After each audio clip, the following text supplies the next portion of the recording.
സ്ഥിരം അപകട മേഖലയായ പാലാ പുലിയന്നൂർ കവലയിൽ ട്രാഫിക് പരിഷ്കരണത്തിന് തീരുമാനം.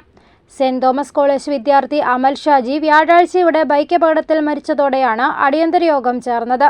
മാണി സി കാപ്പൻ MLA സാന്നിധ്യത്തിൽ municipal chairman Shaju V Thurathan വിളിച്ചു ചേർത്ത യോഗത്തിൽ പൊതുപ്രവർത്തകരും പോലീസ് ഉദ്യോഗസ്ഥരും PWD മോട്ടോർ വാഹന ഡിപ്പാർട്ട്മെന്റ് ഉദ്യോഗസ്ഥരും സംബന്ധിച്ചു.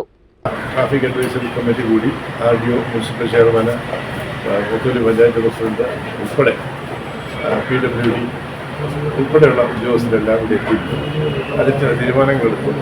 ആ റോഡ് വൺ വേ ആക്കാനായിട്ടുള്ള ഡിസിഷൻ. ഇന്ന് കോട്ടയത്ത് നിന്ന് പാലായിൽ നിന്ന് കോട്ടയത്തിന് പോകുന്ന വണ്ടികൾ സ്ട്രെയിറ്റ് പോവുക, അതുപോലെ പുലിയന്നൂരിൽ നിന്ന് ആ ഭാഗത്തുനിന്ന് വരുന്ന വണ്ടികൾ ഏറ്റുമാനൂർ ഭാഗത്തുനിന്ന് പാലായിക്ക് വരുന്ന വണ്ടികൾ സ്ട്രെയിറ്റ് വൺ വേ ആയിട്ട് പോവുക, അത് വൺ വേ ആക്കുക. അതുപോലെ പുലിയന്നൂർ അമ്പലം ജംഗ്ഷനിൽ നിന്ന് വരുന്ന വണ്ടികൾ റൈറ്റിലേക്ക് ടേൺ ചെയ്യാൻ പാടില്ല, അത് വൺ വേ ആയിട്ട് SH ഹോസ്റ്റലിൻ്റെ മുമ്പിൽ നിന്ന് തിരിഞ്ഞ് യൂട്ടേണെടുത്ത് കോട്ടയത്തേക്ക് പോകും, കോട്ടയം റോഡിലേക്ക് പോകുന്നില്ല.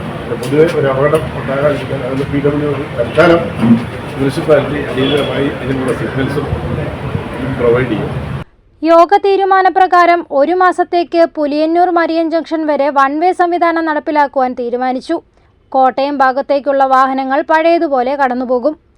ഏറ്റുമാനൂർ ഭാഗത്തു നിന്നും വരുന്ന വാഹനങ്ങൾ മരിയൻ ജംഗ്ഷൻ വഴിയും ബൈപ്പാസ് വഴി വരുന്ന വാഹനങ്ങൾ മരിയൻ കവലയിൽ നിന്നും വലത്തേക്ക് തിരിയാതെ മുന്നോട്ട് പോയി സെന്റ് തോമസ് കോളേജ് ഭാഗത്ത് റോഡ് മുറിച്ചു കടന്ന് മെയിൻ റോഡിൽ പ്രവേശിച്ചു പോകുവാനും തീരുമാനിച്ചു.